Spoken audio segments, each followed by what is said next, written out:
My dear students, നമ്മൾ exam oriented ആയിട്ട് surface കെമിസ്ട്രിയുടെ പാർട്ടുകൾ പഠിക്കുകയാണ് ചെയ്യുന്നത്. അപ്പം സർഫസ് കെമിസ്ട്രിയിലെ എക്സാം ഓറിയന്റഡ് ആയിട്ടുള്ള പാർട്ട് 1 നമ്മൾ പഠിച്ച പോയിന്റ്സ് എന്ന് പറയുന്നത് അഡ്സോർപ്ഷൻ ഉണ്ട്, അഡ്സോർപ്ഷൻ ഐസോതേം, അതോടൊപ്പം തന്നെ അഡ്സോർപ്ഷന്റെ ആപ്ലിക്കേഷനും നമ്മൾ എടുത്തിരുന്നു. ദെൻ ഇനി പാർട്ട് 2 നമ്മൾ പഠിക്കുന്നത് കറ്റാലിസിസും ടൈപ്സ് ഓഫ് കറ്റാലിസിസുമാണ്. അപ്പൊ കറ്റാലിസിസ്, ടൈപ്പ് ഓഫ് കറ്റാലിസിസ് എന്ന് പറയുമ്പോൾ അതിൽ തന്നെ പലതരത്തിലുള്ള കറ്റാലിസിസിനെ കുറിച്ച് നമ്മൾ പഠിക്കുന്നുണ്ട്. അപ്പൊ ഇത് എക്സാം ഓറിയന്റഡ് എന്ന് പറയുമ്പോൾ ഈ പറഞ്ഞ എല്ലാ പോർഷനിൽ നിന്നും സ്ഥിരമായിട്ട് നമുക്ക് ക്വസ്റ്റ്യൻസ് വരുന്നതാണ്. ഇപ്പൊ ചില വർഷങ്ങളിൽ അഡ്സോർപ്ഷൻ ബേസ്ഡ് ആയിട്ട് വരുന്ന ആ പോർഷനിൽ നിന്ന് തന്നെ ആയിരിക്കും നിങ്ങൾക്ക് എക്സാമിനെല്ലാം ചോദിക്കുന്നത്. അപ്പൊ ടൈപ്സ് ഓഫ് കറ്റാലിസിസിനകത്ത് നമ്മൾ ആദ്യം പഠിക്കുന്നത് ഹോമോജീനിയസ് കറ്റാലിസിസ് പഠിക്കുന്നുണ്ട്. രണ്ടാമത് അതിന്റെ തന്നെ പാർട്ടായ ഹെട്രോജീനിയസ് കറ്റാലിസിസ്, ഹോമോജീനിയസും ഹെട്രോജീനിയസും. പിന്നീട് വീണ്ടും നമ്മൾ കറ്റാലിസിസിന്റെ മറ്റൊരു പാർട്ട് പഠിക്കുന്നുണ്ട് ഷേപ്പ് സെലക്റ്റീവ് കറ്റാലിസിസ്. അതേതാന്ന് ചോദിച്ചാൽ ഷേപ്പ് സെലക്റ്റീവ് കറ്റാലിസിസ് ആണ് നമ്മൾ അടുത്തൊരു പോയിന്റ് എടുക്കുന്നത്. പിന്നെ അത് കഴിഞ്ഞ് വീണ്ടും ഒരു പോയിന്റ് കൂടെ ഉണ്ട് എൻസൈം കറ്റാലിസിസ്, അതായത് ഷേപ്പ് സെലക്റ്റീവ് കറ്റാലിസിസും ദെൻ അടുത്തത് എൻസൈം കറ്റാലിസിസുമാണ്. അപ്പൊ ഇത്രയും കാര്യങ്ങളാണ് കറ്റാലിസിസ് എന്ന് പറയുന്ന ഒരു പോർഷനകത്ത് നമുക്ക് കിട്ടുന്നത്. അപ്പൊ ഇതില് നമുക്ക് ഓരോ പോയിന്റ്സ് ആയിട്ട് പഠിക്കാം. ഇപ്പൊ കറ്റാലിസിസ് പഠിക്കുമ്പോൾ തീർച്ചയായിട്ടും അതിനകത്ത് 2 വേർഡ് വരുന്നുണ്ട്. ഇത് കാറ്റലിസ്റ്റ് ആണ്. കാറ്റലിസ്റ്റിന്റെ ആക്ടിവിറ്റിയെ എൻഹാൻസ് ചെയ്യിപ്പിക്കുകയോ അല്ലെങ്കിൽ ഡിക്രീസ് ചെയ്യിപ്പിക്കുകയോ ചെയ്യുന്ന 2 സബ്സ്റ്റൻസ് ഉണ്ട്. അപ്പൊ ഇതിനകത്ത് അടുത്ത പോയിന്റ് ആണ് കാറ്റലിസ്റ്റും കറ്റാലിസിസും. നമ്മള് കാറ്റലിസ്റ്റ് എന്താണെന്ന് കെമിക്കൽ കൈനറ്റിക്സിൽ പറയുന്നുണ്ട്, കറ്റാലിസിസും എന്താണെന്ന് അവിടെ പറയുന്നുണ്ട്. എന്താണ് കാറ്റലിസ്റ്റ്? ഒരു കെമിക്കൽ റിയാക്ഷന്റെ റേറ്റിനെ അൾട്ടർ ചെയ്യാൻ വേണ്ടി ഉപയോഗിക്കുന്ന, എക്സ്റ്റേണൽ ആയിട്ട് ഉപയോഗിക്കുന്ന സബ്സ്റ്റൻസിനെ പറയുന്ന പേരാണ് കാറ്റലിസ്റ്റ്. റേറ്റ് അൾട്ടർ ചെയ്യുക, അതാണ് അതിന്റെ ഫംഗ്ഷൻ. റേറ്റ് അൾട്ടർ ചെയ്യാൻ വേണ്ടി എക്സ്റ്റേണൽ ആയിട്ട് ഉപയോഗിക്കുന്ന സബ്സ്റ്റൻസിനെയാണ് നമ്മൾ കാറ്റലിസ്റ്റ് എന്ന് പറയുന്നത്. അപ്പൊ ആ കെമിക്കൽ റിയാക്ഷൻ നടന്നു കഴിയുമ്പോൾ നമുക്ക് ഈ കാറ്റലിസ്റ്റിനെ റിക്കവർ ചെയ്യാൻ പറ്റും. റിക്കവേർഡ് അൺചേഞ്ച്ഡ്, കെമിക്കലി അൺചേഞ്ച്ഡ്, അതാണ് പ്രധാന വേർഡ്. കെമിക്കലി അൺചേഞ്ച്ഡ് ആണ്, ഫിസിക്കലി അല്ല. നമ്മളിപ്പോ സോളിഡ് ആയിട്ട് ഉപയോഗിച്ച് ഒരു ചെറിയൊരു പീസാണ് ഉപയോഗിച്ചെങ്കിൽ ചിലപ്പോൾ കെമിക്കൽ റിയാക്ഷൻ കഴിയുമ്പോഴത്തേക്ക് നല്ല തരികളായിട്ടൊക്കെ ആയിരിക്കും കിട്ടുന്നത്. ഫിസിക്കൽ ചേഞ്ച് വരാം, പക്ഷെ കെമിക്കൽ പരമായിട്ട് അതിനൊരു ചേഞ്ചും സംഭവിക്കത്തില്ല. അതാണ് നമ്മളോട് ഓർത്തിരിക്കുന്നത്. അപ്പൊ നമുക്ക് ഈ ഒരു പെർട്ടിക്കുലർ പ്രോസസ്സിനെ പറയുന്ന പേരാണ് കറ്റാലിസിസ്. നമുക്ക് ഇവിടെ ഡെഫിനിഷൻ ഒന്നും ഡീറ്റെയിൽഡ് ആയിട്ട് എക്സാമിന് ചോദിക്കാൻ സാധ്യതയില്ല, പക്ഷെ കാറ്റലിസ്റ്റിന്റെ ഫംഗ്ഷൻസ് ഒക്കെ നമുക്ക് ചോദിക്കാറുണ്ട്. അപ്പൊ അത് നമ്മൾ കെമിക്കൽ കൈനറ്റിക്സിനകത്ത് ഒരു കാറ്റലിസ്റ്റ് ഒരു കെമിക്കൽ റിയാക്ഷന് എന്ത് ചെയ്യുന്നു, ലോവർ ദി ആക്ടിവേഷൻ എനർജി എന്നും, അതോടൊപ്പം തന്നെ ഒരു റിവേഴ്സിബിൾ റിയാക്ഷൻ ആണെങ്കിൽ ഒരേ സമയം ഫോർവേഡ് റിയാക്ഷനെയും ബാക്ക്വേർഡ് റിയാക്ഷനെയും സ്പീഡപ്പ് ചെയ്തുകൊണ്ട് കെമിക്കൽ റിയാക്ഷൻ ഇക്വിലിബ്രിയം അറ്റൈൻ ചെയ്യാൻ സഹായിക്കുമെന്നും പഠിച്ചു. ആ 2 വേർഡ് കെമിക്കൽ കൈനറ്റിക്സിൽ നമുക്ക് പഠിച്ചിരിക്കണം, എക്സാമിന് ചോദിക്കാൻ സാധ്യതയുള്ളതാണ്. ഇവിടെ നമുക്ക് വേണ്ടത് വേറെ കുറച്ച് പോയിന്റ്സുകളാണ്. ഇനി ഈ കാറ്റലിസ്റ്റ് ഉപയോഗിക്കുന്നത്, കാറ്റലിസ്റ്റ് പൊതുവെ റിയാക്ഷൻ റേറ്റിനെ ഇൻക്രീസ് ചെയ്യിപ്പിക്കുകയോ ഡിക്രീസ് ചെയ്യിപ്പിക്കുകയോ ചെയ്യാം. അപ്പൊ അതിനെ സഹായിക്കുന്ന 2 സബ്സ്റ്റൻസ് ഉണ്ട്. അതിനെ പറയുന്ന പേരാണ് പ്രൊമോട്ടേഴ്സും. ഒന്നാമത്തെ വേർഡ് എന്ന് പറയുന്നത് ഏതാണ്? പ്രൊമോട്ടേഴ്സ്. ഫസ്റ്റ് വേർഡ് എന്ന് പറയുന്നത് പ്രൊമോട്ടേഴ്സ് എന്ന് പറയും. സെക്കൻഡ് എന്ന് പറയുന്നത് പോയിസണസ് എന്നും പറയും. പ്രൊമോട്ടേഴ്സും ഉണ്ട്, പോയിസണസ് എന്ന് പറയുന്ന സബ്സ്റ്റൻസ് ഉണ്ട്. പ്രൊമോട്ടേഴ്സും പോയിസണസും, ഈ 2 വേർഡ് നമ്മൾ അറിഞ്ഞിരിക്കണം. പ്രൊമോട്ടേഴ്സും പോയിസണസ് സബ്സ്റ്റൻസും ഉണ്ട്. ഇനി എന്താണ് പ്രൊമോട്ടേഴ്സ് എന്ന് പറഞ്ഞാൽ? അതായത് കാറ്റലിസ്റ്റിന്റെ എബിലിറ്റിയെ ഇൻക്രീസ് ചെയ്യിപ്പിക്കാൻ വേണ്ടി ഉപയോഗിക്കുന്ന സബ്സ്റ്റൻസിനെ പറയുന്ന പേരാണ് promoters. Increase the ability of catalyst, അതാണ് പ്രധാനം. അതായത് കാറ്റലിസ്റ്റിന് ഒരു ഫംഗ്ഷൻ ഉണ്ട്, അല്ലെങ്കിൽ ഒരു എബിലിറ്റി ഉണ്ട്. എബിലിറ്റി ഓഫ് കാറ്റലിസ്റ്റ്, അത് കുറച്ചുകൂടി കൂട്ടാൻ വേണ്ടി നമ്മൾ ഉപയോഗിക്കുന്ന സബ്സ്റ്റൻസിനെ പറയുന്ന പേരാണ് പ്രൊമോട്ടേഴ്സ്. എന്താണ്? Increase the ability of catalyst, increase the ability of catalyst. അപ്പൊ അതേപോലെ തന്നെ പോയിസണസ് എന്തായിരിക്കും? That decrease the activity of catalyst, decrease the activity of catalyst. അപ്പം കാറ്റലിസ്റ്റിന്റെ ആക്ടിവിറ്റി എൻഹാൻസ് ചെയ്യിപ്പിക്കാൻ വേണ്ടി ഉപയോഗിക്കുന്ന സബ്സ്റ്റൻസിനെ പറയുന്ന പേര് പ്രൊമോട്ടേഴ്സ് എന്നും, അതിന്റെ ആക്ടിവിറ്റി ഡിക്രീസ് ചെയ്യിപ്പിക്കാൻ വേണ്ടി ഉപയോഗിക്കുന്ന substance, decrease the activity of catalyst, അതിനെ പറയുന്ന പേരാണ് പോയിസണസ് സബ്സ്റ്റൻസ് എന്ന് പറയുന്നത്. അപ്പം രണ്ടും ക്ലിയർ ആയി കാണുമെന്ന് വിചാരിക്കുന്നു. അപ്പൊ ഏതൊരു വർഷം ഈ പ്രൊമോട്ടർ എന്ന് പറയുന്നത് എന്താണെന്ന് ചോദിച്ചിട്ടുണ്ട്. അപ്പൊ അതുകൊണ്ട് അതിന്റെ ഡെഫിനിഷൻ കൂടി പഠിച്ചു വെച്ചിരിക്കണം. അപ്പൊ എന്താണ് പ്രൊമോട്ടേഴ്സ് എന്ന് പറഞ്ഞാല്? Promoters substance which increase the ability of a catalyst and at the same time poisonous എന്താണ്? Decrease the activity or ability of a catalyst. ഇനി നമുക്ക് ഇതിന്റെ എല്ലാവരുടെയും ഓരോ എക്സാമ്പിൾസ് അറിഞ്ഞിരിക്കണം. അപ്പൊ പ്രൊമോട്ടേഴ്സിന് എക്സാമ്പിൾ, അതായത് നമുക്കൊരു കാറ്റലിറ്റിക് റിയാക്ഷൻ കൺസിഡർ ചെയ്യാം. അതിന്റെ സഹായത്തോടെ പഠിക്കാം. ഹേബർ പ്രോസസ് നിങ്ങളെല്ലാം ഫസ്റ്റ് ഇയറിൽ പഠിച്ചിട്ടുണ്ടായിരിക്കും. ഹേബർ പ്രോസസ് എന്ന് പറയുന്ന പ്രോസസ്. ഹേബർ പ്രോസസ് എന്ന് പറഞ്ഞാൽ എന്താണ്? ഫോർമേഷൻ ഓഫ് അമോണിയ ആണ് അവിടെ എടുക്കുന്നത്. നൈട്രജനും ഹൈഡ്രജനും തമ്മിൽ ചേർന്ന് അമോണിയ ഫോം ചെയ്യുന്നു. നൈട്രജനും ഹൈഡ്രജനും കൂടെ ചേർന്നിട്ട് എന്ത് കിട്ടുന്നു? അമോണിയ എന്ന് പറയുന്ന ഒരു സബ്സ്റ്റൻസ് കിട്ടുന്നു. ഇനി ഫസ്റ്റ് ഇക്വേഷൻ നമുക്കൊന്ന് ബാലൻസ് ചെയ്യാം. ഇവിടെ 2 കൊടുത്തു, ഇടതുവശത്ത് 2 നൈട്രജൻ ഉണ്ട്, അപ്പൊ 2 കൊടുത്തു. ഹൈഡ്രജൻ ആണ് 6 ആയി, ഇവിടെ 3 കൊടുത്തു. അപ്പൊ ആദ്യം നമ്മുടെ ഇക്വേഷനെ ബാലൻസ് ചെയ്ത് വെച്ചു. ഇനി ഈ റിയാക്ഷൻ ഒരു കാറ്റലിസ്റ്റിന്റെ സാന്നിധ്യത്തിലാണ് നടക്കുന്നത്. അയൺ ആസ് കാറ്റലിസ്റ്റ് അവിടെ ഉപയോഗിക്കുന്നത് എന്താണ്? അയൺ ആണ് നമുക്കിവിടെ കാറ്റലിസ്റ്റ് ആയിട്ട് ഉപയോഗിക്കുന്നത്. ഈ പെർട്ടിക്കുലർ റിയാക്ഷനകത്ത് ഇതിനെ പ്രൊമോട്ട് ചെയ്യാൻ, കുറച്ചുകൂടി സ്പീഡപ്പ് ചെയ്യാൻ, അല്ലെങ്കിൽ ഈ അയണിന്റെ ആക്ടിവിറ്റി കൂട്ടാൻ വേണ്ടി മൊളിബിഡിനിയം എന്ന് പറയുന്ന ഒരു സബ്സ്റ്റൻസിനെ നമുക്ക് വേണമെങ്കിൽ ആഡ് ചെയ്ത് കൊടുക്കാം. അപ്പൊ അവിടെ മൊളിബിഡിനിയം ആരായിട്ട് ആക്ട് ചെയ്യുന്നു? പ്രൊമോട്ടർ ആയിട്ട് ആക്ട് ചെയ്യുന്നു. മൊളിബിഡിനിയം തന്നെ വേണമെന്നില്ല, അലൂമിനിയത്തിന്റെ ഓക്സൈഡ് വേണമെങ്കിലും നമുക്ക് ഉപയോഗിക്കാം. അലൂമിനിയം ഓക്സൈഡ് വേണമെങ്കിലും എന്തായിട്ട് ഉപയോഗിക്കാം? പ്രൊമോട്ടർ ആയിട്ട് നമുക്ക് ഉപയോഗിക്കാം. അലൂമിനിയം ഓക്സൈഡിനെയും പ്രൊമോട്ടർ ആയിട്ട് ഉപയോഗിക്കുന്നുണ്ട്. അപ്പൊ എന്താണ് പ്രൊമോട്ടർ എന്ന് മനസ്സിലായല്ലോ? ഒരു പെർട്ടിക്കുലർ കാറ്റലിറ്റിക് റിയാക്ഷന് ആ കാറ്റലിസ്റ്റിന്റെ ആക്ടിവിറ്റി ഇൻക്രീസ് ചെയ്യിപ്പിക്കാൻ വേണ്ടി ഉപയോഗിക്കുന്ന സബ്സ്റ്റൻസിനെയാണ് പ്രൊമോട്ടേഴ്സ് എന്ന് പറയുന്നത്. എക്സാമ്പിൾ ഹേബർ പ്രോസസ്സിനകത്ത് അയണിന്റെ ആക്ടിവിറ്റി ഇൻക്രീസ് ചെയ്യിപ്പിക്കാൻ അല്ലെങ്കിൽ എൻഹാൻസ് ചെയ്യിപ്പിക്കാൻ വേണ്ടി ആര് ഉപയോഗിക്കുന്നു? മൊളിബിഡിനിയത്തെയോ അലൂമിനിയം ഓക്സൈഡിനെയോ നമുക്ക് കാറ്റലിസ്റ്റ് ആയിട്ട് ഉപയോഗിക്കാൻ കഴിയും. ഇനി ഒരു റിയാക്ഷൻ, അതായത് പോയിസണസ് റിയാക്ഷൻ കൂടി നമുക്ക് നോക്കാം.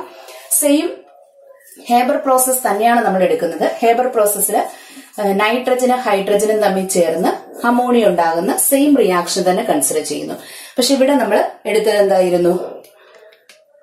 പ്രൊമോട്ടർ ആണ് നമ്മൾ ആദ്യം എടുത്തത്. ഇനി നമ്മൾ കൺസിഡർ ചെയ്യാൻ പോകുന്നത് എന്താണ്? Poisonous substance. അയൺ തന്നെയാണ് കാറ്റലിസ്റ്റ് ആയിട്ട് ഉപയോഗിക്കുന്നത്. പോയിസണസ് ആയിട്ട് കാർബൺ മോണോക്സൈഡിനെ ഉപയോഗിക്കുന്നു. കാർബൺ മോണോക്സൈഡ് എന്താണ് ഇവിടെ ചെയ്യുന്നത്?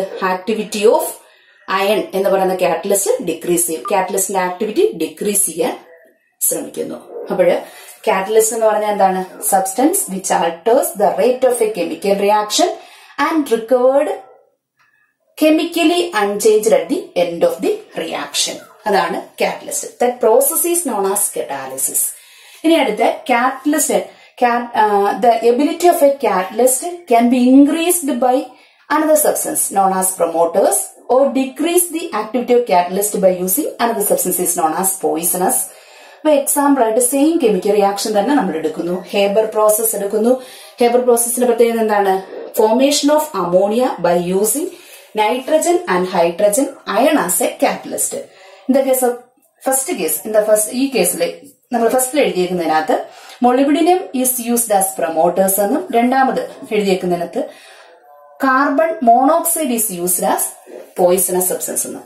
അപ്പോഴ് മൊളിബിഡിനിയത്തെ പ്രൊമോട്ടർ ആയിട്ട് ഉപയോഗിക്കാം, കാർബൺ മോണോക്സൈഡിനെ നമുക്ക് പോയിസണസ് സബ്സ്റ്റൻസ് ആയിട്ട് ഉപയോഗിക്കാം. ഒരു വർഷം ഈ പ്രൊമോട്ടറിന്റെ കേസ് എക്സാമിന് ചോദിച്ചിട്ടുള്ളതാണ്, അതുകൊണ്ട് ഇനിയും അത് പ്രതീക്ഷിക്കാം.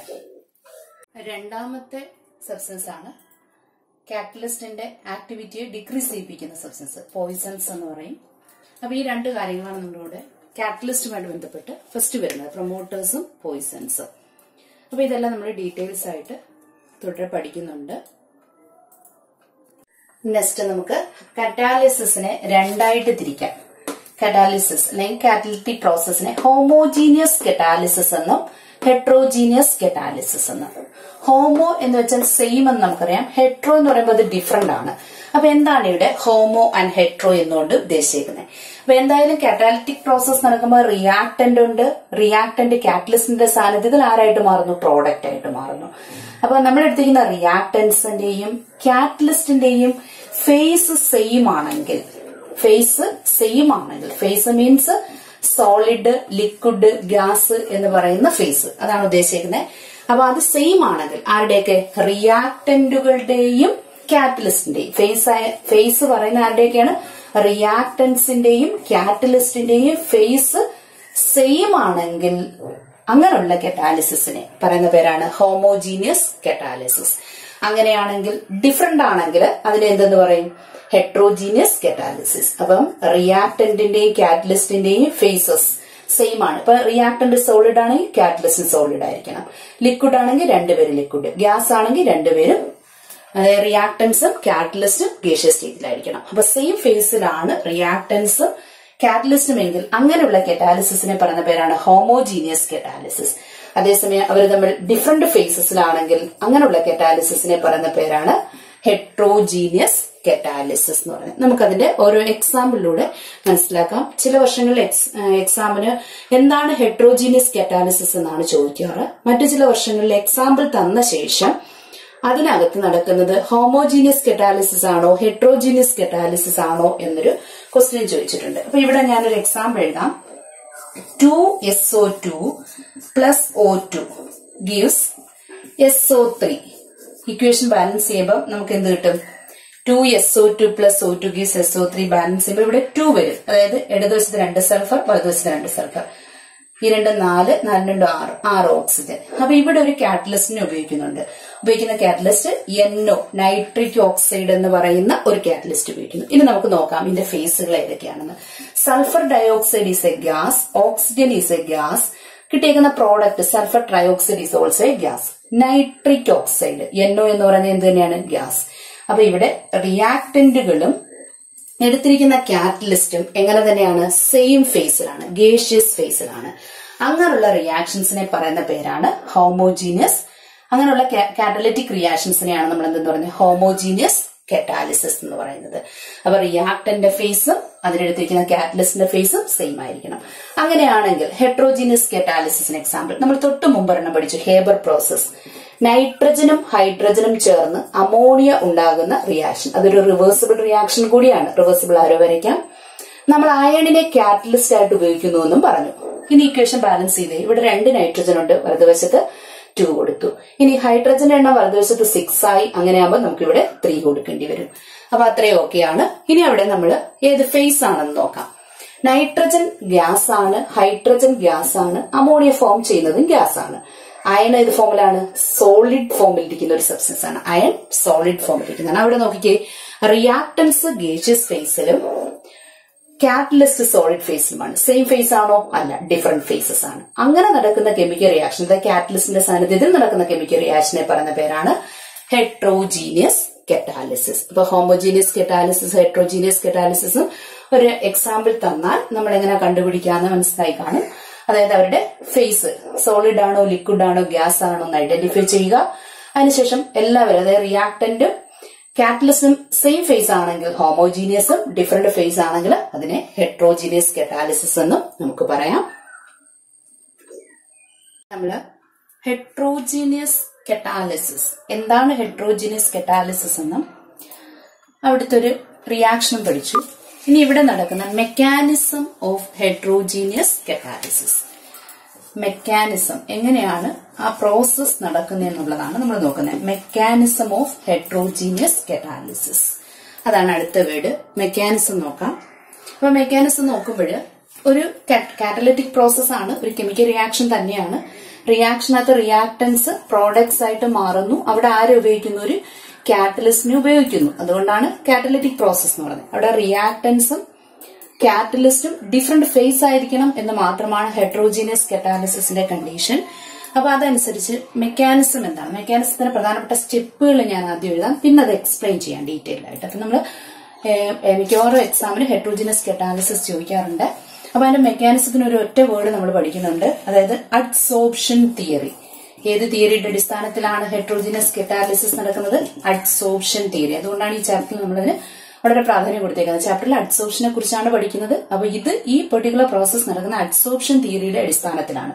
അപ്പൊ അഡ്സോർപ്ഷൻ തിയറിയുടെ അടിസ്ഥാനത്തിൽ അതിൽ നടക്കുന്ന സ്റ്റെപ്പുകൾ ഏതൊക്കെയാണെന്ന് നമുക്ക് നോക്കാം. First point diffusion. ഫസ്റ്റ് നടക്കുന്ന പോയിന്റ് എന്ന് പറയുന്നത് ഏതാണ്? ഡിഫ്യൂഷൻ എന്ന് പറയുന്ന ഒരു പോയിന്റ് ആണ്. ഫസ്റ്റില് ഡിഫ്യൂഷൻ എന്ന് പറയുന്ന ഒരു പോയിന്റ് ആണ് കൺസിഡർ ചെയ്യുന്നത്. രണ്ടാമത് നടക്കുന്നത് അതിന്റെ പ്രോസസ്സാണ് adsorption. Second point adsorption. Third point എന്ന് പറയുന്നത് formation of an activated complex.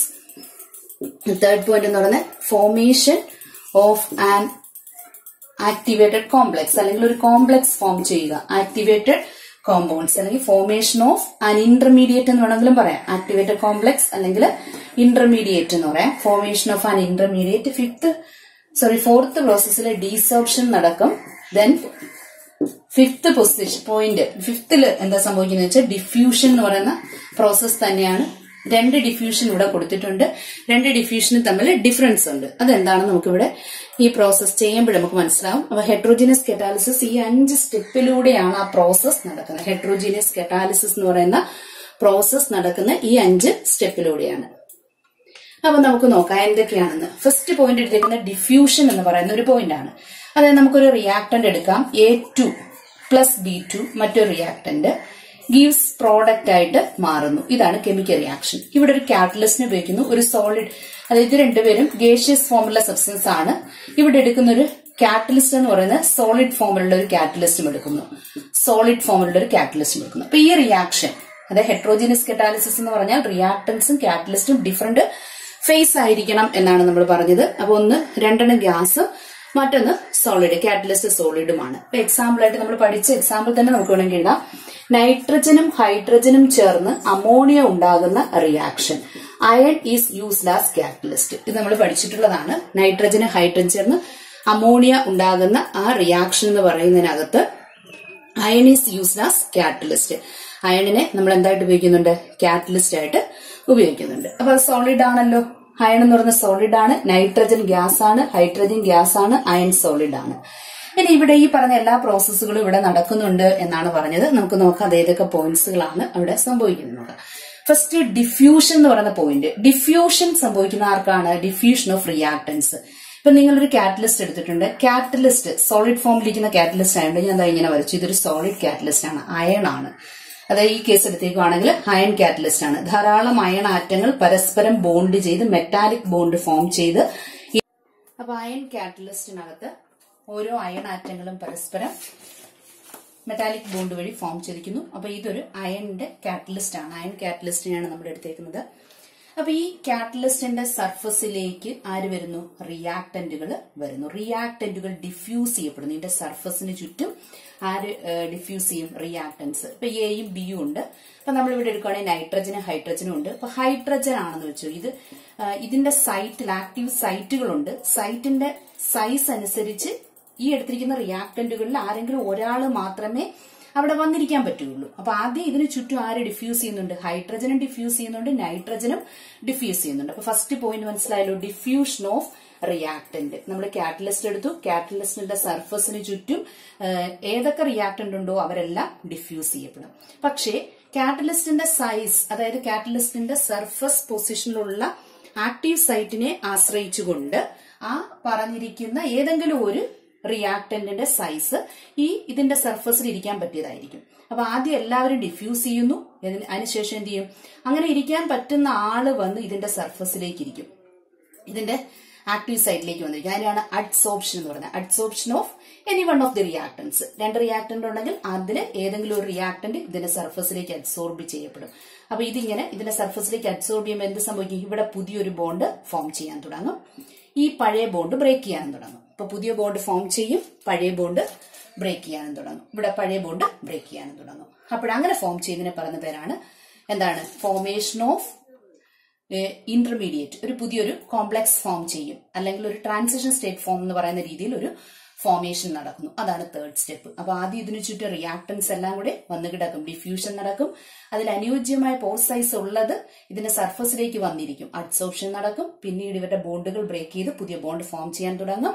അതിനെയാണ് ഫോർമേഷൻ ഓഫ് ട്രാൻസിഷൻ സ്റ്റേറ്റ് ഉണ്ടാകും. ഇനി ഇതുകൊണ്ട് റിയാക്ഷൻ തീരുന്നില്ല. ഈ സമയത്താണ് ബാക്കി ആരും കൂടി ഇതിന്റെ അടുത്ത് വന്ന് കിടപ്പുണ്ട്? നൈട്രജൻ മോളിക്യൂളും കൂടെ അടുത്തോട്ട് വരുന്നുണ്ട്, ഡിഫ്യൂസ് ചെയ്ത് കിടപ്പുണ്ട്. അപ്പൊ ഈ ബോണ്ട് ബ്രേക്ക് ചെയ്ത് ഒരു ഫോം വന്ന ശേഷം അടുത്ത സ്റ്റേജില് ഈ ഹൈഡ്രജനും നൈട്രജനും തമ്മിൽ ചേർന്നിട്ട് ആര് ഫോം ചെയ്യും? അമോണിയ ഫോം ചെയ്യും. അമോണിയ ഫോം ചെയ്താൽ ഉടൻ തന്നെ ഇവർ ഇതിൽ നിന്നും ഈ ബോണ്ട്, ഇവിടെ ഫോം ചെയ്തിരിക്കുന്ന ബോണ്ടുകൾ വീണ്ടും ബ്രേക്ക് ചെയ്ത് ഡീസോർപ്ഷൻ നടക്കും. ഡീസോർപ്ഷൻ നടന്ന് ഇത് പുറത്തേക്ക് പോകും. അതായത് നൈട്രജനും ഹൈഡ്രജനും കൂടെ അപ്പോഴും ചേർന്നിട്ട് ആരെ ഫോം ചെയ്യും? അമോണിയ ഫോം ചെയ്ത് ഇതിന്റെ സർഫസിൽ നിന്നും പുറത്തേക്ക് പോകും. അതിനെയാണ് ഡീസോർപ്ഷൻ എന്ന്. ഡീസോർപ്ഷൻ നടന്നു കഴിഞ്ഞു കഴിഞ്ഞാൽ ഈ സർഫസിന് ചുറ്റും ഈ പറഞ്ഞ പ്രോഡക്റ്റ് മോളിക്യൂൾസ് ഡിഫ്യൂസ് ചെയ്ത് കിടക്കും. Diffusion of products. ഡീസോപ്ഷനും നടക്കുന്നത് പ്രോഡക്ട്സിനാണ്, ഡിഫ്യൂഷൻ നടക്കുന്നത് പ്രോഡക്ട്സിനാണ്. ഡിഫ്യൂഷൻ ഓഫ് പ്രോഡക്റ്റും പ്രോഡക്ട്സ് ആയിരിക്കും. അപ്പോൾ ഇത്രയും കാര്യങ്ങളാണ് നമുക്ക് ഹെട്രോജീനിയസ് കറ്റാലിസിസിനകത്ത് അറിഞ്ഞിരിക്കേണ്ടത്. അപ്പോൾ ഹെട്രോജീനിയസ് കറ്റാലിസിസിന്റെ മെക്കാനിസം എന്തിന്റെ അടിസ്ഥാനത്തിലാണ് ശരിക്കും നടക്കുന്നത്? അഡ്സോർപ്ഷൻ തിയറി അടിസ്ഥാനപ്പെടുത്തിയാണ്. അതുകൊണ്ട് തന്നെ അതിന്റെ മെക്കാനിസം എന്താണെന്ന് ചോദിച്ചാൽ നമ്മൾ ഒറ്റ വേർഡിൽ നമുക്ക് ആൻസർ പറയാൻ പറ്റും. അഡ്സോർപ്ഷൻ തിയറിയാണ്. അതിനകത്ത് എങ്ങനെയാണ് അഡ്സോർപ്ഷൻ നടക്കുന്നത് എന്നുള്ളത് 5 സ്റ്റെപ്പുകളിലൂടെയാണ് നടക്കുന്നത്. ആദ്യം നമ്മൾ എടുത്തിരിക്കുന്ന സോളിഡ് കാറ്റലിസ്റ്റിന്റെ ആക്റ്റീവ് സൈറ്റുകളിൽ അല്ലെങ്കിൽ സർഫസ് ഏരിയയിൽ ആര് വന്നിരിക്കും? റിയാക്ടന്റ് മോളിക്യൂൾസ് എല്ലാം ഡിഫ്യൂസ് ചെയ്തിരുന്നു. ഫസ്റ്റ് ഇതിന് ചുറ്റും ഡിഫ്യൂസ് ചെയ്തു റിയാക്ടന്റ് മോളിക്യൂൾസ് എല്ലാം. അതിന്റെ പോസ് സൈസ് അനുയോജ്യമായ ഉള്ളിടത്ത് അഡ്സോർബ് ചെയ്യപ്പെടും. Adsorption of any one of the reactance. അപ്പൊ അത് അഡ്സോർബ് ചെയ്യുന്ന സമയത്ത് ഇതുപോലുള്ള ബോണ്ടുകൾ ഫോം ചെയ്യും. അത് ഫോർമേഷൻ ഓഫ് ട്രാൻസിഷൻ സ്റ്റേറ്റ് എന്ന് പറയാം. ഈ ഫോം ചെയ്തവരെ എന്ത് ചെയ്യും? അത് കഴിഞ്ഞ ശേഷം അടുത്ത റിയാക്ടറിന്റെ അടുത്തേക്ക് വരുമ്പോൾ ഡീസോപ്ഷൻ നടക്കും. അതുമായി ചേർന്ന് ഡീസോപ്ഷൻ നടക്കും. ഇതിന്റെ സർഫസിൽ നിന്ന് പുറത്തു പോകും. അതിനുശേഷം ഇതിന് ചുറ്റും പ്രോഡക്റ്റ് ഡിഫ്യൂസ് ചെയ്ത് കിടക്കും. ഇത്രയും പോയിന്റ്സ് ആണ് മെക്കാനിസം ഓഫ് ഹെട്രോജീനിയസ് കറ്റാലിസിസ് എന്ന പോയിന്റിൽ നമ്മൾ ഓർത്തിരിക്കേണ്ടത്. കറ്റാലിസിസിലെ രണ്ടാമത്തെ ടൈപ്പാണ് ഷേപ്പ് സെലക്റ്റീവ് കറ്റാലിസിസ്. ആ വേർഡിൽ തന്നെ ഉണ്ട് ഷേപ്പ് സെലക്റ്റീവ് എന്നാണ് പറയുന്നത്. അതെ, കറ്റാലിസിസ് എന്ന് പറയുമ്പോൾ നമ്മൾ റിയാക്ടൻസ് കാണും. റിയാക്ടൻസ് കാറ്റലിസ്റ്റിന്റെ സാന്നിധ്യത്തിലാണ് റിയാക്ട് ചെയ്യുന്നതെന്നും പറഞ്ഞു. അപ്പൊ ഇവർ രണ്ടുപേരുടെയും സൈസിനെ ഡിപ്പെൻഡ് ചെയ്തിരിക്കും. അതായത് കാറ്റലിസ്റ്റിന്റെ സർഫസിലുള്ള സൈറ്റുകളുണ്ട്. ആ സൈറ്റില് ഇരിക്കാൻ അനുയോജ്യമായിട്ടുള്ള സൈസുള്ള റിയാക്ടൻസുകൾ ആയിരിക്കണം. അങ്ങനെയാണെങ്കിൽ മാത്രമേ കറ്റാലിസിസ് നടക്കുകയുള്ളൂ. അപ്പൊ സൈസ് ഓഫ് റിയാക്ടന്റെ സൈസും കാറ്റലിസ്റ്റിന്റെ സൈസും അനുയോജ്യമായിട്ടുള്ള രീതിയിലുള്ള കറ്റാലിസിസ് ആണ് നടക്കുന്നതെങ്കിൽ അങ്ങനെയുള്ള റിയാക്ഷനെ പറയുന്ന പേരാണ് ഷേപ്പ് സെലക്റ്റീവ് കറ്റാലിസിസ്. അപ്പോൾ ഷേപ്പ് സെലക്റ്റീവ് കറ്റാലിസിസ് എന്ന് പറഞ്ഞാൽ ആ കാറ്റലിറ്റിക് റിയാക്ഷൻ ഡിപ്പെൻഡ് ചെയ്തിരിക്കുന്നത് എന്തിനായിരിക്കും? കാറ്റലിസ്റ്റിന്റെ പോർ സൈസ്, അതായത് ഈ റിയാക്ടന്റ് വന്നിരിക്കാൻ സാധ്യതയുള്ള പൊസിഷൻസ്, സർഫസിലുള്ള പോർ സൈസിനെ ആശ്രയിച്ചിരിക്കും. പോർ സ്ട്രക്ചർ ഓഫ് ദി കാറ്റലിസ്റ്റിനെ ആശ്രയിച്ചിരിക്കും. അതോടൊപ്പം തന്നെ വന്നിരിക്കുന്ന റിയാക്ടൻസിന്റെ സൈസ്, ഈ പോറിൽ ഇരിക്കാൻ പറ്റുന്ന തരത്തിലുള്ള സൈസുള്ള റിയാക്ടൻസ് ആയിരിക്കണം വന്നിരിക്കേണ്ടത്. ഈ രണ്ട് കാര്യങ്ങളെ ആശ്രയിച്ചുകൊണ്ട് നടക്കുന്ന കാറ്റലിറ്റിക് റിയാക്ഷനെ പറയുന്ന പേരാണ് ഷേപ്പ് സെലക്റ്റീവ് കറ്റാലിസിസ്. അതിന് ബെസ്റ്റ് എക്സാമ്പിൾ ആയിട്ട് പറഞ്ഞ കാറ്റലിസ്റ്റിന് എക്സാമ്പിൾ ആയിട്ട് പറയുന്ന സിയോലൈറ്റ്സുകളാണ്. സിയോലൈറ്റ്സ് ഫസ്റ്റ് ഇയറിൽ നമ്മൾ പഠിക്കുന്നതാണ്. സിയോലൈറ്റ്സ് എന്ന് പറയുന്നത്, സിയോലൈറ്റ്സ് എന്ന് പറഞ്ഞാൽ അലൂമിനിയം സിലിക്കേറ്റ്സ് ഓഫ് മെറ്റൽസ് ആണ്. Aluminium silicates of metals. Carbon family പഠിക്കുന്ന സമയത്ത് അവിടെ സിലിക്കേറ്റ്സ് എന്ന് പറയുന്ന ഒരു പോർഷൻ പഠിക്കുന്നുണ്ട്. അപ്പൊ അലൂമിനിയം സിലിക്കേറ്റ്സ് ഓഫ് മെറ്റൽസ്, ഏതെങ്കിലും ഒരു മെറ്റലിന്റെ അലൂമിനിയം സിലിക്കേറ്റ്സിനെ ജനറലി പറയുന്ന പേരാണ് സിയോലൈറ്റ്സ്. ഇപ്പൊ ഷേപ്പ് സെലക്റ്റീവ് കറ്റാലിസിസിന് എക്സാമ്പിൾ ചോദിച്ചാൽ സിയോലൈറ്റ്സ് എഴുതാം. സ്ഥിരമായിട്ട് എല്ലാ വർഷവും പരീക്ഷയ്ക്ക് ചോദിക്കുന്ന ഒരു ക്വസ്റ്റ്യൻ ആണ്. ഷേപ്പ് സെലക്റ്റീവ് കറ്റാലിസിസിന് ഒരു എക്സാമ്പിൾ എഴുതാം. ജനറലി നമുക്ക് സിയോലൈറ്റ്സുകൾ എഴുതാം. അതിൽ തന്നെ സ്പെസിഫിക് ആയിട്ടൊരു എക്സാമ്പിൾ ഉണ്ട്. ZSM5 എന്ന് പറയുന്നത് ഒരു സിന്തറ്റിക് സിയോലൈറ്റ്സ് ആണ്. ZSM5 ഒരു സിന്തറ്റിക് സിയോലൈറ്റ്സ് ആണ്. അതെന്തിനാ ഉപയോഗിക്കുന്നതെന്ന് വെച്ചാൽ ആൽക്കഹോളിനെ പെട്രോൾ ആക്കാൻ വേണ്ടിയിട്ട് ഉപയോഗിക്കുന്ന, ഗ്യാസോലിൻ അല്ലെങ്കിൽ പെട്രോൾ, ആൽക്കഹോളിനെ പെട്രോൾ അല്ലെങ്കിൽ ഗ്യാസോലിൻ ആക്കാൻ വേണ്ടി ഉപയോഗിക്കുന്ന ഒരു സിയോലൈറ്റ് ആണ്. ആർട്ടിഫിഷ്യൽ ആയിട്ട് ഉപയോഗിക്കുന്ന ഒരു സിയോലൈറ്റ് ആണ്, അല്ലെങ്കിൽ സിന്തറ്റിക് ആയിട്ട് ഉപയോഗിക്കുന്ന ഒരു സിയോലൈറ്റ് ആണ് ZM5. ഇത് ഓർത്തിരിക്കണം. ZM5 എന്ന് പറയുന്നത് ഒരു സിയോലൈറ്റ്സ് ആണ്. സിയോലൈറ്റ്സിന് എന്ന് പറഞ്ഞാൽ ആരൊക്കെ എക്സാമ്പിൾ ആണ്? ഷേപ്പ് സെലക്റ്റീവ് കറ്റാലിസിസിന് ഒരു എക്സാമ്പിളുമാണ്. ടൈപ്പ് കറ്റാലിസിസ് എന്ന് പറയുന്നത് എൻസൈം കറ്റാലിസിസ് ആണ്. എൻസൈം കറ്റാലിസിസ് എന്ന് പറഞ്ഞാൽ ബയോളജിക്കൽ കാറ്റലിസ്റ്റ് എന്ന് വേണമെങ്കിൽ നമുക്ക് പറയാം. നമ്മുടെ ശരീരത്തിൽ നടക്കുന്ന റിയാക്ഷൻസിനെ എൻഹാൻസ് ചെയ്യിപ്പിക്കാൻ അല്ലെങ്കിൽ അതിനെ അൾട്ടർ ചെയ്യാൻ വേണ്ടിയിട്ട് ബയോളജിക്കലായിട്ട് ഉപയോഗിക്കുന്ന കാറ്റലിസ്റ്റുകളാണ് എൻസൈംസ് എന്ന് പറയുന്നത്. ഏതെങ്കിലും ഒരു സ്പെസിഫിക് റിയാക്ഷൻ നടക്കാൻ അതിന് അനുയോജ്യമായിട്ടുള്ള ഒരു കാറ്റലിസ്റ്റ് ആണ്. അപ്പൊ സ്പെസിഫിക് നേച്ചർ ഉണ്ടായിരിക്കും. അപ്പൊ എല്ലാ ബയോളജിക്കൽ റിയാക്ഷൻസിനും ഒരേ ടൈപ്പ് കാറ്റലിസ്റ്റിനെ ആയിരിക്കത്തില്ല ഉപയോഗിക്കുന്ന. ഓരോ ഫംഗ്ഷനും അതിനനുയോജ്യമായിട്ടുള്ള ഒരു കാറ്റലിസ്റ്റ് കാണും. അപ്പൊ എൻസൈം കറ്റാലിസിസ് എന്ന് പറഞ്ഞാൽ എന്താണ്? ബയോളജിക്കൽ പ്രോസസ്സിനകത്ത് ഉപയോഗിക്കുന്ന കാറ്റലിസ്റ്റുകളെയാണ് നമ്മൾ എൻസൈംസ് എന്ന് പറയുന്നത്, അല്ലെങ്കിൽ ആ പ്രോസസ്സിനെയാണ് എൻസൈം കറ്റാലിസിസ് എന്ന് പറയുന്നത്. അല്ലെങ്കിൽ എൻസൈംസിനെ നമുക്ക് എന്ത് പേരിലും അറിയപ്പെടാം, ബയോളജിക്കൽ കാറ്റലിസ്റ്റ് എന്ന വേർഡ് നമുക്ക് ഉപയോഗിക്കാം. പിന്നെ ഒരു പ്രത്യേകത എന്താ പറഞ്ഞത്, സ്പെസിഫിക് നേച്ചർ ഉള്ളതാണ്, ഹൈലി സ്പെസിഫിക്. ചില പരീക്ഷയ്ക്കൊക്കെ ചോദിച്ചിട്ടുണ്ട് എൻസൈം കറ്റാലിസിന്റെ പ്രത്യേകതകൾ അല്ലെങ്കിൽ പ്രോപ്പർട്ടീസ് ചെയ്ത ഹൈലി സ്പെസിഫിക് ആയിരിക്കും. ഒരു പെർട്ടിക്കുലർ ബയോളജിക്കൽ റിയാക്ഷന് ഉപയോഗിക്കുന്ന ഒരു പ്രത്യേക കാറ്റലിസ്റ്റിനെ ആയിരിക്കും, അതിനെ വേറൊരു ബയോളജിക്കൽ റിയാക്ഷന് വേണ്ടിയിട്ട് ഉപയോഗിക്കില്ല. അപ്പൊ ഒന്നാമത്തെ പോയിന്റ് എന്താണ്, ഹൈലി സ്പെസിഫിക് ആണ്. അതുപോലെ തന്നെ ഹൈലി എഫിഷ്യന്റുമായിരിക്കും. ആ പെർട്ടിക്കുലർ പ്രോസസ് നല്ലതുപോലെ നടക്കാൻ ആ കാറ്റലിസ്റ്റ് ആവശ്യമാണ്. അതുകൊണ്ട് ഹൈലി എഫിഷ്യന്റ് ആണെന്ന് പറയാം. പിന്നെ നമ്മുടെ ബോഡിയിൽ നടക്കുന്നതാണ്, ബയോളജിക്കലായിട്ട് നടക്കുന്ന പ്രോസസ് ആയതുകൊണ്ട് ഒരു പ്രത്യേക ടെമ്പറേച്ചർ കാണും, ഒപ്റ്റിമം ടെമ്പറേച്ചർ ഉണ്ടായിരിക്കും. അപ്പൊ ഇത് ആക്റ്റീവ് ആകുന്ന ഹൈലി ആക്റ്റീവ് ഒരു പ്രത്യേക ടെമ്പറേച്ചറിലായിരിക്കും ഹൈലി ആക്റ്റീവ് ആണ്. ആ ടെമ്പറേച്ചർ നമ്മൾ പറയുന്ന പേരാണ് optimum temperature. Highly active at optimum temperature. Optimum temperature and പിഎച്ചും ഒരു പ്രത്യേക വാല്യൂ ആയിരിക്കും. ബോഡി ബയോളജിക്കലായിട്ട് നടക്കുന്നതായതുകൊണ്ട് ഒരു ഒപ്റ്റിമം ടെമ്പറേച്ചറും പിഎച്ചും ഉണ്ടായിരിക്കും. അപ്പൊ എൻസൈം കറ്റാലിസിന്റെ പ്രോപ്പർട്ടീസ് എഴുതാൻ ചോദിച്ചാൽ, അല്ലെങ്കിൽ ഏതെങ്കിലും രണ്ട് പ്രത്യേകതകൾ എഴുതാൻ ചോദിച്ചാൽ ആദ്യം തന്നെ ഓർക്കുക, എൻസൈം എന്ന് പറഞ്ഞാൽ എൻസൈംസ് ആർ ബയോളജിക്കൽ കാറ്റലിസ്റ്റ്. അതിന്റെ പ്രത്യേകത എന്താണ്, ഹൈലി സ്പെസിഫിക് ആയിരിക്കും, ഹൈലി എഫിഷ്യന്റ് ആണ്, ഹൈലി ആക്റ്റീവ് ആണ് at particular temperature, that is known as optimum temperature and pH. ഒരു എക്സാമ്പിൾ കൂടി പറയാം നമുക്ക്. കെയിൻ ഷുഗറിനെ നമുക്ക് കൺവേർട്ട് ചെയ്ത് ഗ്ലൂക്കോസും ഫ്രക്ടോസും ആക്കി മാറ്റാൻ, ഗ്ലൂക്കോസ് ആൻഡ് ഫ്രക്ടോസ് ആക്കുക. ഈ പെർട്ടിക്കുലർ റിയാക്ഷനകത്ത് ഒരു ബയോളജിക്കൽ കാറ്റലിസ്റ്റ്, ഒരു എൻസൈം ഉപയോഗിക്കുന്നുണ്ട്. അതിന്റെ പേരാണ് ഇൻവെർട്ടേഴ്സ് എന്ന് പറയുന്ന ഒരു കാറ്റലിസ്റ്റ്, അല്ലെങ്കിൽ ബയോളജിക്കൽ കാറ്റലിസ്റ്റ്, അല്ലെങ്കിൽ എന്താ പറയാം എൻസൈം ആയിട്ട് ഉപയോഗിക്കുന്നത് ഏതാണ്, ഇൻവെർട്ടേഴ്സ് ആണ്. കെയിൻ ഷുഗറിനെ ഗ്ലൂക്കോസും ഫ്രക്ടോസും ആക്കി മാറ്റാൻ വേണ്ടി ഉപയോഗിക്കുന്ന ബയോളജിക്കൽ കാറ്റലിസ്റ്റ് ആണ് ഇൻവെർട്ടേഴ്സ്. നെക്സ്റ്റ്, എൻസൈം കറ്റാലിസിന്റെ മെക്കാനിസം കൂടി നോക്കാം. അപ്പൊ ഇവിടെ നമ്മൾ നേരത്തെ പഠിച്ചതുപോലെ ഒരു മെക്കാനിസം പറഞ്ഞു, ഹെട്രോജിനസ് കറ്റാലിസിസിൽ പറഞ്ഞതുപോലെ ഇവിടെ എൻസൈം എടുക്കുന്നു, എൻസൈമിനെ ഇ എന്ന് കൊടുക്കുന്നു. എൻസൈം നമ്മുടെ ബയോളജിക്കൽ പാർട്ടുമായിട്ട് ഏതെങ്കിലും ഒരു ഫംഗ്ഷൻ കാണും, അതിനെ സബ്സ്ട്രേറ്റ് അല്ലെങ്കിൽ എസ് എന്ന് കൊടുക്കാം. അതുമായിട്ട് ഫസ്റ്റ് ചേരുന്നു. ഫസ്റ്റ് ചേർന്നിട്ട് ഒരു കോംപ്ലക്സ് ഫോം ചെയ്യും. ES സ്റ്റാർ എന്നോ നമുക്ക് വായിക്കാം. അതെന്ന് പറയുന്നത് ഒരു ആക്ടിവേറ്റഡ് കോംപ്ലക്സ് ആണ്. ആദ്യം ഒരു ആക്ടിവേറ്റഡ് കോംപ്ലക്സ് ഫോം ചെയ്യും. അത് ഹൈലി അൺസ്റ്റേബിൾ ആയതുകൊണ്ട് ഈ ആക്ടിവേറ്റഡ് കോംപ്ലക്സ് എന്ത് ചെയ്യും, പെട്ടെന്ന് തന്നെ ഡീകമ്പോസ് ചെയ്ത് ചേഞ്ച് ചെയ്ത് എൻസൈമിനെ തിരിച്ചു തരികയും പിന്നീട് എന്തുണ്ടാകും, പ്രോഡക്റ്റും ഉണ്ടാകും. ഇതായിരിക്കും എൻസൈം കറ്റാലിസിന്റെ മെക്കാനിസം എന്ന് പറയുന്നത്. ചില വർഷങ്ങളിൽ അതും ചോദിച്ചിട്ടുണ്ട്. അപ്പൊ ഈ സ്റ്റെപ്പ് തന്നെ എഴുതിയാലും നിങ്ങൾക്ക് ഫുൾ മാർക്ക് കിട്ടും. അപ്പൊ ഓർക്കുക, ഇ എന്ന് ഡിനോട്ട് ചെയ്യുന്ന എൻസൈം ആണ്. ഈ എൻസൈം ഏത് സൈറ്റിലാണോ റിയാക്ട് ചെയ്യുന്നത്, ബയോളജിക്കലി ഏത് പാർട്ടിലാണോ റിയാക്ട് ചെയ്യുന്നത്, അതിനെ സബ്സ്ട്രേറ്റ് എന്നെടുക്കുന്നു. അവർ തമ്മിൽ ചേർന്നിട്ട് ഒരു ആക്ടിവേറ്റഡ് കോംപ്ലക്സ് ഫോം ചെയ്യും. അത് അൺസ്റ്റേബിൾ ആണ്, അത് പ്രോഡക്റ്റായി മാറുന്നതോടൊപ്പം എൻസൈമിനെ തിരിച്ചു തരികയും ചെയ്യും. ഇതാണ് മെക്കാനിസം ഓഫ് എൻസൈം കറ്റാലിസിസ്. അപ്പൊ നമുക്ക് ഈ പോർഷനിൽ ഇത്രയും കാര്യങ്ങൾ പഠിക്കാം.